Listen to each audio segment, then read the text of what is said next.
அஸ்ஸலாமு அலைக்கும் வரஹ்மத்துல்லாஹி வரகாத்துஹு. பிஸ்மில்லாஹிர் ரஹ்மானிர் ரஹீம். அன்பான சகோதர சகோதரிகளே, எல்லாம் வல்ல அல்லாஹ்வின் நல்லடியார்களே, இன்று நாம் காணவிருக்கும் தலைப்பு நூஹ் நபியை நிராகரித்தவர்கள்.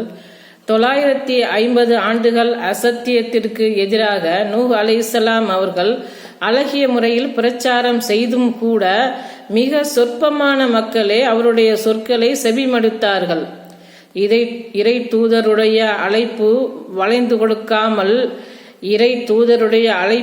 வளைந்து கொடுக்காமல் அவரை பலவிதமாக வசைபாடியதோடு தாங்கள் இறை மறுப்பிலே வீரியமாக வீற்றிருப்பதற்கு பல கருத்துக்களையும் காரணங்களையும் நிராகரிப்பாளர்கள் தெரிவித்தார்கள். இவர்களை பற்றி திருமறையில் அல்லாஹ் கூறுகிறான்: எங்களை போன்ற ஒரு மனிதராகவே உம்மை காண்கின்றோம். எங்களில் சிந்தனை குறைவுடைய தாழ்ந்தவர்களையே உம்மை பின்பற்றுவதை காண்கின்றோம்.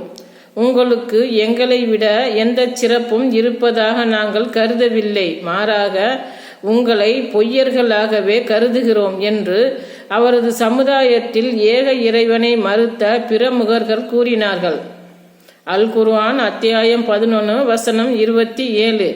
நூஹ் அலைஹிஸ்ஸலாம் அவர்களை பின்பற்றுபவர்கள் சிந்தனை தெளிவற்றவர்கள், அறியாதவர்கள் என்று குற்றம் சாட்டினர். பெரும் தலைவர்கள் ஏழையாகவும் பெரிய பொறுப்புகளில் இல்லாதவர்களாகவும் நபி நூஹ் அலைஹிஸ்ஸலாம் அவர்களை பின்பற்றியவர்கள் இருந்ததால் எங்களை விட இவர்கள் உயர்ந்தவர்களா, எங்களின் மதிப்பு என்ன, மரியாதை என்ன, தகுதி என்ன என்று பெருமை எடுத்து சத்தியத்தை ஏற்காமல் இறைவனின் கோபத்திற்கு ஆளானார்கள்.